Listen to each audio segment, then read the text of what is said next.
இன்னைக்கு ரொம்ப ஸ்பெஷலா அதுவும் ரொம்ப ஆரோக்கியம் அதிகமா இருக்கும் ரொம்ப ரொம்ப ஹெல்தியான ரெசிபி பாத்துடலாமா? வீடியோ ஸ்கிப் பண்ணாம ஃபுல்லா பாருங்க. இன்னைக்கு நம்ம எடுத்துக்கிறது பொன்னாங்கண்ணி கீரை தான். இப்போ நம்ம ஒரு பிரஷர் குக்கர்ல ஒரு கப் துவரம் பருப்பு ஆட் பண்ணிருக்கோம். சோ இதை நல்லா வாஷ் பண்ணிட்டு நம்ம வந்து துவரம் பருப்பு மூழ்கிற அளவு தண்ணி ஊத்திக்கலாம். அரிசி காஞ்சி தண்ணி இருக்கும்ல, சோ அதுதான் நம்ம ஊத்திருக்கோம். கொஞ்சமா உப்பு ஆட் பண்ணிக்கலாம். நம்ம ஒரு விசில் வச்சு எடுத்துக்கலாம். விசில் வச்சு நம்ம ஸ்டவ் ஆஃப் பண்ணி எடுத்தாச்சு. உங்களுக்கு இந்த அளவு வெந்திருக்கும் பாருங்க, மசிஞ்சு வெந்திருக்கு. சோ நம்ம ஆல்ரெடி வாஷ் பண்ணி வச்சிருந்த கீரையை ஃபுல்லா இந்த மாதிரி ஆட் பண்ணி விட்டுறலாம். நம்ம எடுத்துக்கிறது கொஞ்சம் அதிகமான குவாண்டிட்டி தான் எடுத்திருக்கோம். சோ இந்த கீரை பாத்தீங்கன்னா ரொம்ப ஹெல்த் பெனிஃபிட்ஸ் அதிகமா இருக்குது. அந்த கீரை வேகிறதுக்கு வந்து கொஞ்சம் லேட் ஆகும். சோ நம்ம வந்து பிரஷர் குக்கர்ல வேக வச்சு எடுத்துக்கலாம். நான் ஆல்ரெடி சொன்ன மாதிரி தான் நம்ம வந்து அரிசி கலந்து தண்ணி கொஞ்சம் ஊத்திக்கலாம். அதை நம்ம ஒரு 10 நிமிஷம் மீடியம் ஹைல வச்சு குக் பண்ணி எடுத்துக்கலாம். நம்ம ஸ்டவ் ஆன் பண்ணி ஒரு சாஸ் பேன் வச்சுக்கலாம். இதுல வந்து ஒரு 3 டேபிள் ஸ்பூன் கடலை எண்ணெய் ஊத்திக்கலாம். 1 டீஸ்பூன் கடுகு ஆட் பண்ணிக்கலாம். 1 டீஸ்பூன் ஜீரகம் இதுல ஆட் பண்ணிருக்கோம். கொஞ்சம் போல கறி லீவ்ஸ் ஆட் பண்ணிருக்கோம். ஜீரகம் நல்லா பொரிஞ்சதும் மீடியம் சைஸ்ல ஒரு ஆனியன் நல்லா கட் பண்ணி வச்சிருக்கேன். ஒரு 2 மிளகாய் ஆட் பண்ணிருக்கேன். 2 பூண்டு பல் ஆட் பண்ணிருக்கோம். இப்போ நம்ம இதை நல்லா வதக்கி எடுத்துக்கலாம். பொன்னாங்கண்ணி கீரை கடையல் வந்து ரொம்ப குயிக்காவே செஞ்சிடலாங்க. இந்த கீரை கிடைச்சிச்சுன்னா கண்டிப்பா உங்க குழந்தைங்களுக்கு வாங்கி செஞ்சு கொடுங்க. ஆல்ரெடி நம்ம வேக வச்சிருந்தோம் இல்லையா, கீரை நல்லா வெந்து வந்துருச்சு பாருங்க, நல்லா மசிஞ்சு வெந்திருக்கு. ஸ்டவ் ஆஃப் பண்ணிடலாம். இப்போ வெங்காயம் நல்லா முழுமையா வதங்கிடுச்சு. இப்போ நம்ம தக்காளி ஆட் பண்ணிக்கலாம். தக்காளி நல்லா மசிஞ்சு வதங்கணும். கொஞ்சமா உப்பு ஆட் பண்ணிக்கலாம்.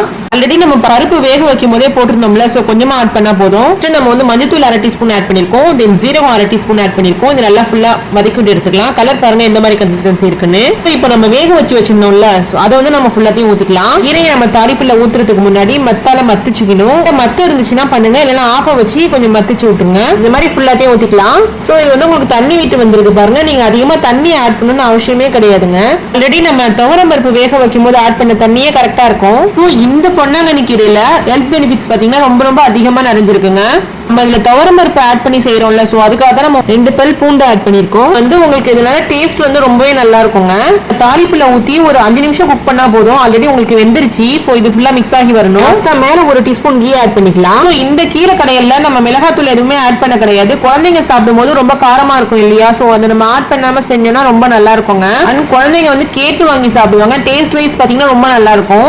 அட்லீஸ்ட் நீங்க வாரத்துல ஒரு தடவையாவது இந்த மாதிரி ஹெல்த்தியான ஃபுட் வந்து உங்க குழந்தைங்களுக்கு கண்டிப்பா செஞ்சு கொடுங்க. இப்போ நம்ம ஸ்டவ் ஆஃப் பண்ணி இறக்கியாச்சு.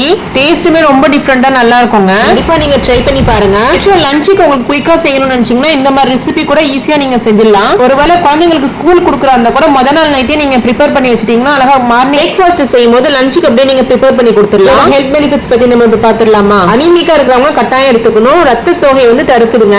நீங்க ரொம்ப ஆக்டிவா இல்லாம சோர்வா இருப்பாங்களா, அது வந்து உங்களுக்கு சரி செஞ்சு கொடுக்குது. குழந்தைங்களுக்கு நோய் எதிர்ப்பு சக்தி தன்மை ரொம்ப கம்மியா இருக்கும்ல, அவங்களுக்கு நல்ல ஒரு இம்யூனிட்டி பூஸ்டரா இருக்குங்க. ஸ்கின்ன க்ளோயிங் ஸ்கின்னாவும் அண்ட் ஹெல்தியான ஸ்கின்னாவும் மெயின்டைன் பண்ணுறதுக்கு ரொம்ப ஹெல்ப்ஃபுல்லா இருக்குங்க. அண்ட் முக்கியமா காய்ச்சல் சளி இருக்கிறவங்களுக்கு உடனே சரி செஞ்சு கொடுக்குது.